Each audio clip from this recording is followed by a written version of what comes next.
আমি নষ্ট ছিলাম না, আমি নষ্ট হইতাম।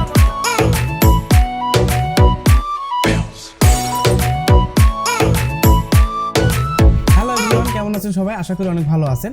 তো ভিডিও শুরুতে আপনারা যে ছোট ক্লিপটি দেখেছেন, তো এখানে একটা বিষয় খেয়াল করে দেখলে বুঝতে পারবেন যে একটা টেক্সট একটা পানির মধ্যে বা একটা ড্রোন ফুটেজের মধ্যে একটা যখন ফ্রেমের বাইরে চলে যাচ্ছে একটা নির্দিষ্ট অংশ, তখন কিন্তু আমাদের যে টেক্সটটা ছিল সেটাও কিন্তু বাইরে চলে যাচ্ছে, যা কিন্তু ভিডিও শুরুতে দেখতে পেয়েছেন। তো এই যে এক্সপেন্সিভ যে ইফেক্টগুলো, তো এটা কিভাবে ক্রিয়েট করতে পারি, তো সেই বিষয়টা আপনাদেরকে আমি এই ভিডিওতে শেয়ার করার চেষ্টা করব। তো আমরা যদি শুরুতেই এই গানটির মধ্যে যদি আরেকটিবার দেখি যে আসলে ইফেক্টটা কিভাবে কি করা হয়েছিল তার একটা এক্সপ্লেন করি। তো সেক্ষেত্রে আমি এখান থেকে প্রজেক্টে চলে যাচ্ছি, দেন আমাদের এই যে গানটা আছে সেই গানটার মধ্যে দেখতে পাচ্ছি। তো এখানে একটা টাইপোগ্রাফি আছে, তো সেই টাইপোগ্রাফিটি নদীর পানির সাথে একটা মিক্সিং করে দেওয়া হয়েছে এবং এটাকে ট্র্যাকিং করার সিস্টেম করা হয়েছে যে যখন একটা নির্দিষ্ট অংশ যখন ক্যামেরার বাইরে অর্থাৎ ফ্রেমের বাইরে চলে যাচ্ছে, টেক্সটটাও সাথে সাথে চলে যাচ্ছে। তো এই যে ইফেক্টটা বা এই যে বিষয়টা আপনারা কিভাবে ক্রিয়েট করবেন, তো সেই বিষয়টা আপনাদেরকে আমি এই ভিডিওতে শেয়ার করার চেষ্টা করব। তো আমি আশা রাখি আপনারা পুরো ভিডিওটি জুড়ে থাকবেন।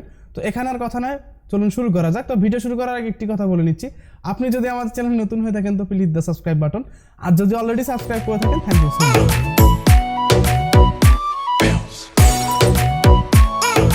তো ওয়েলকাম ব্যাক। তো আমরা শুরুতে কি করব, আমাদের আফটার ইফেক্টস সফটওয়্যারটি প্রয়োজন হবে। তো এখানে একটা কথা বলে নেই, আপনাদের যদি লো কনফিগারেশনের যদি পিসি হয়ে থাকে, তো সেক্ষেত্রে কী করবেন, আপনার যে অংশটুকুর মধ্যে ইফেক্টটা ইউজ করতে চাচ্ছেন, তো সেটাকে কনভার্ট ফাইল করে নেবেন। অর্থাৎ 1080p থাকলে 720pতে কনভার্ট করে নেবেন। তখন কী হবে, ওই 2-1 সেকেন্ডের মধ্যে কোনো কিন্তু তারতম্য আসবে না যে কোয়ালিটির। আপনার জাস্ট 2-1 সেকেন্ডের মধ্যে তো ইফেক্টটা ইউজ করা হয়। তো সেক্ষেত্রে আপনারা কী করবেন, ওই 2-1 সেকেন্ড আপনারা আলাদাভাবে এক্সট্রাক্ট করে নেবেন, নিয়ে আপনার আফটার ইফেক্টসে দিয়ে কাজ করে ওটাকে রেন্ডার করে এনে এখানে ছেড়ে দেবেন। তখন কী হবে, তখন আপনার পিসির উপর চাপ কম পড়বে। আর যদি পাওয়ারফুল পিসি হয় তো তার তো কোনো কথাই নেই, আপনার 4K ফুটেজও এডিট করতে পারবেন। ওকে, তো এখন আমরা কি করি, আমরা এখান থেকে আফটার ইফেক্টস সফটওয়্যারটি ওপেন করে নিচ্ছি। তো আফটার ইফেক্টস সফটওয়্যারটি ওপেন হতে একটি কথা বলে নিচ্ছি আবারও, আপনি যদি আমাদের চ্যানেল নতুন হয়ে থাকেন তো প্লিজ দ্য সাবস্ক্রাইব বাটন। তো দেখতে পেলেন আফটার ইফেক্টস সফটওয়্যারটি ওপেন হওয়ার পর আমাদের সামনে ঠিক এরকম একটি ইন্টারফেস চলে আসলো। তো এখন আমাদের কাজ হচ্ছে আমরা এখান থেকে একটা নিউ প্রজেক্ট ক্রিয়েট করে নেব। তো সেজন্য আমরা এখান থেকে নিউ প্রজেক্টে ক্লিক করে দিলাম। তাহলে দেখতে পাচ্ছি আফটার ইফেক্টসের যে ডিফল্ট যে ইন্টারফেসটা এরকম, সেটা আমরা দেখতে পাচ্ছি। এখন আমাদের কাজ হচ্ছে আমরা এখানে একটা আমাদের যে কাঙ্ক্ষিত যে ফুটেজটা আছে সেটাকে আমরা এখানে ইনপুট করে নেব। তো আমি এখানে ডাবল ক্লিক করলাম এবং আমার কাঙ্ক্ষিত ফোল্ডার হতে সেটাকে আমি এখান থেকে ওপেন করে নিচ্ছি। তো আমি এখান থেকে এই ফুটেজটার মধ্যে নিয়ে নিলাম। ওকে, এখন আমরা কি করব, এটা যে ফ্রেম রেট আছে এই অনুযায়ী একটা কম্পোজিশন ক্রিয়েট করে নেব। তো এটাকে আমরা বিভিন্ন ওয়েতে করতে পারি, নিউ কম্পোজিশনে ক্লিক করতে পারি। তো শর্টকাট যে ওয়েটা হচ্ছে, আমরা এই ফুটেজটিকে ড্র্যাগ করে এনে আমাদের এখানে দেখতে পাচ্ছি একটা কম্পোজিশন আইকন আছে, জাস্ট আমরা যদি এখানে ক্লিক করি বা ছেড়ে দেই তাহলে অটোমেটিক কিন্তু একটা কম্পোজিশন ক্রিয়েট হয়ে যাবে। আমরা যদি একটু ফুটেজটিকে দেখি তাহলে দেখতে পাচ্ছেন আমাদের ফুটেজটা ঠিক এরকম, আমরা যে ওই ফুটেজটার মধ্যে দেখেছি সিমিলার কিছু একটা ফুটেজ আমরা নিয়েছি। ওকে, তো এখন আমরা কি করব, আমরা এই ফুটেজটার মধ্যে আমাদের যে ইফেক্টটা আছে সেটা ইউজ করার চেষ্টা করব। তো শুরুতে আপনারা কিন্তু এটা দেখতে পেয়েছেন। তো এটা করার জন্য আমাদের কি করতে হবে, আমাদের যে প্রিভিউ যে ব্যাপারটা আছে এটাকে আমরা এখান থেকে ফুল করে দেবো। তাহলে কি হবে, আপনারা ভালো ট্র্যাকিং যে রেজাল্টটা সেটা আমরা পেয়ে যাব। এখন আমাদের কাজ হচ্ছে আমরা এখান থেকে ইফেক্ট অ্যান্ড প্রিসেটে চলে যাব।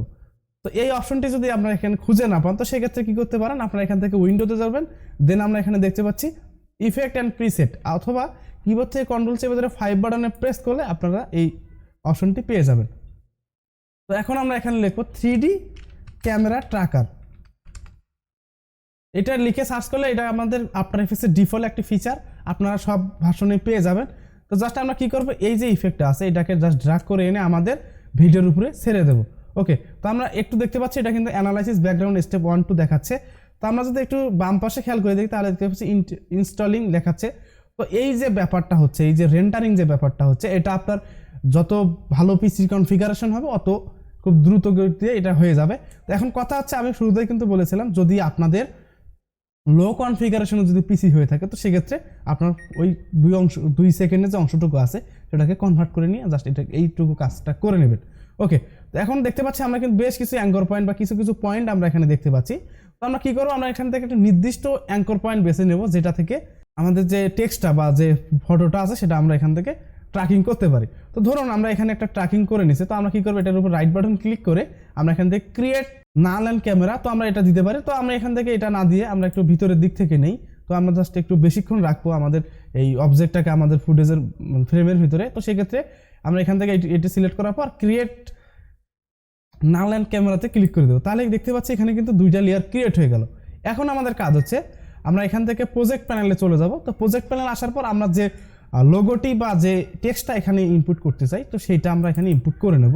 তো আমরা এখান থেকে কী করব, তো এখন কথা হচ্ছে আপনারা এটা কীভাবে ক্রিয়েট করবেন। আপনারা যা অনেকে যারা মিউজিক ভিডিওগুলো এডিট করেন তাদের কিন্তু আলাদাভাবে টাইপোগ্রাফি করে নেওয়া হয় থাকে। তো সেই টাইপোগ্রাফিটা আপনারা এখানে ইনপুট করে নেবেন বা ফটোশপে যেভাবে হোক একটা ক্রিয়েট করে নেবেন আর কি। এখন হচ্ছে আমাদের এই যে ইমেজটা আছে জাস্ট এটা ড্র্যাগ করে এনে 3D ট্র্যাকার ক্যামেরা এবং ট্র্যাক নাল 1-এর লেয়ারের মাঝখানে আমরা এটাকে ছেড়ে দেবো। তো দেখতে পাচ্ছেন আমাদের কিন্তু এটা চলে এসেছে। এখন আমাদের কাজ হচ্ছে আমরা এখান থেকে অ্যারো কিতে প্রেস করার পর ট্রান্সফর্ম থেকে এটা যে স্কেল আছে, স্কেল যে ভ্যালুটা আছে আমরা দেখতে পাচ্ছি আমাদের ফ্রেমের চাই কিন্তু আমাদের যে টাইপোগ্রাফিটা সেটা কিন্তু অনেক বড়।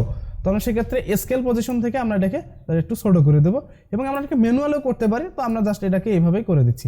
ওকে, এখন আমাদের কাজ হচ্ছে আমরা কি করব, আমরা এটাকে 3D লেয়ারে কনভার্ট করে নেব। তো 3D লেয়ার কীভাবে কনভার্ট করব, তো আমরা যদি এখানে একটু লক্ষ্য করে দেখি তাহলে দেখতে পাচ্ছেন এখানে কিন্তু 3D লেয়ার একটা আইকন আছে। জাস্ট আমরা এখানে 3D ক্লিক করলেই হবে। তো তার আগে কি করতে হবে, আমাদের এই যে লেয়ারটি আছে সেটাকে প্রি কম্পোজ করে নিতে হবে। তো প্রি কম্পোজ করার জন্য আমরা এটাকে সিলেক্ট করার পর রাইট বাটন ক্লিক করে দেখতে পাচ্ছি প্রি কম্পোজ। তো প্রি কম্পোজে ক্লিক করার পর এখানে কিন্তু বেশ কিছু আমরা পপ আপের মধ্যে অপশন দেখতে পাচ্ছি। তো আমরা এখানে কি করব, মুভ অল এই যে অপশনটা আছে জাস্ট এটাতে সিলেক্ট করার পর জাস্ট আমরা এখান থেকে ওকেতে ক্লিক করে দেবো। ওকে, এখন আমরা কি করব, আমরা এটাকে 3D লেয়ারে কনভার্ট করে দেবো।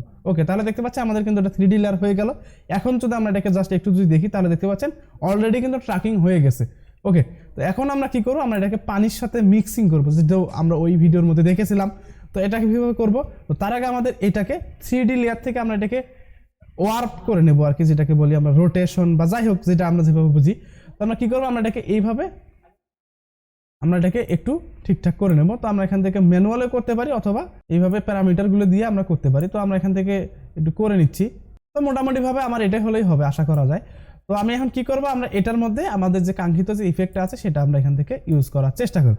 তো এটা করার জন্য আমরা যেহেতু পানির সাথে মিক্সিং করব, তো সেক্ষেত্রে আমরা কি করতে পারি, এটা যে ব্লেন্ডিং মোড আছে সেটাকে আমরা এখান থেকে পরিবর্তন করে দেবো। তো সেক্ষেত্রে আমরা কি করতে পারি, আমরা এখান থেকে ব্লেন্ডিং মোডে চলে যাব। মোডে যাওয়ার পর আমরা এখানে দেখতে পাচ্ছি ওভারলে। তো আমরা এখানে ক্লিক করে পানির সাথে কিন্তু মিশে যাবে। এখন কথা হচ্ছে এই যে অপশনগুলো আমার এখানে কিন্তু উপরেতে আছে, আপনাদের কিন্তু নাও থাকতে পারে। তো সেক্ষেত্রে আপনারা এখান থেকে একটু খুঁজে নেবেন, নিচের দিকে অপশনগুলো একটু থাকবে। আপনারা যদি ব্যাকগ্রাউন্ড কোনো ভাষণ ব্যবহার করে থাকেন তো জাস্ট একটু ক্লিক করে দেখলে আপনারা কিন্তু এই বিষয়টা বুঝতে পারবেন। ওকে, তো এখন আমরা কি করব, আমরা এখানের মধ্যে আমরা দেখতে পাচ্ছি পানির কিন্তু এখানে একটা ঢেউ আছে। তো এই ঢেউয়ের সাথে আমাদের ক্লিপটাকে ম্যাচ করব। তো সেজন্য আমরা এখানে লিখব ওয়ার্প। আমরা এই যে লেখাটা আছে এটাকে ড্র্যাগ করে এনে আমাদের ফুটেজের মধ্যে ছেড়ে দেবো। তো দেখতে পাচ্ছেন পানির ঢেউয়ের সাথে কিন্তু অলরেডি মিক্সিং হয়ে গেছে। খুবই কিন্তু ইজি এবং খুবই কিন্তু চমৎকার কিন্তু ইফেক্টটা। তো যাই হোক, আমরা এখন কি করব, এই ওয়েভ যে হাইটটা আছে এটাকে আমরা অ্যারাউন্ড 2 করে দেবো। ওকে, তাহলে দেখতে পাচ্ছি একটা লিমিটের মধ্যে থাকলো। এখন আমরা কি করব, এই যে প্রি কম্পোজ যে লেয়ারটি আছে এটাকে ডুপ্লিকেট করে নেব। তো এটা ডুপ্লিকেট কীভাবে করবো, সেজন্য কিবোর্ড থেকে কন্ট্রোল চেপে ডি বাটনে প্রেস করব। তাহলে কী হবে, একটু প্রাবন্ত থাকবে এবং হাইলাইটও থাকবে, দেন আমাদের কাজটাও হয়ে যাবে। এখন যদি আমরা এটাকে প্লে করি তাহলে দেখতে পাচ্ছেন খুবই ইজি ব্যাপার ছিল একদম, কিন্তু ওই রকম ইফেক্টটাই কিন্তু এখানে ক্রিয়েট হয়ে গেছে। তো দেখতে পাচ্ছেন আমাদের কিন্তু এই যে ইফেক্টটা, তো এই ছিল মূল যে ব্যাপারটা ছিল ওইভাবে আর কি ক্রিয়েট করা হয়েছে। তো আশা রাখি আপনারা এই বিষয়টি এখানে বুঝতে পারছেন। তো এই ছিল আজকের ভিডিও। কেমন লাগলো ভিডিওটি অবশ্যই কমেন্ট করে জানাবেন। যদি ভিডিওটি ভালো লেগে থাকে অবশ্যই আমাদের চ্যানেলটি সাবস্ক্রাইব করবেন। দেখা হচ্ছে পরবর্তী আর কোনো নতুন কোনো টিউটোরিয়াল পারপাসে। তো সে পর্যন্ত সুস্থ থাকুন, ভালো থাকুন। আসসালামু আলাইকুম।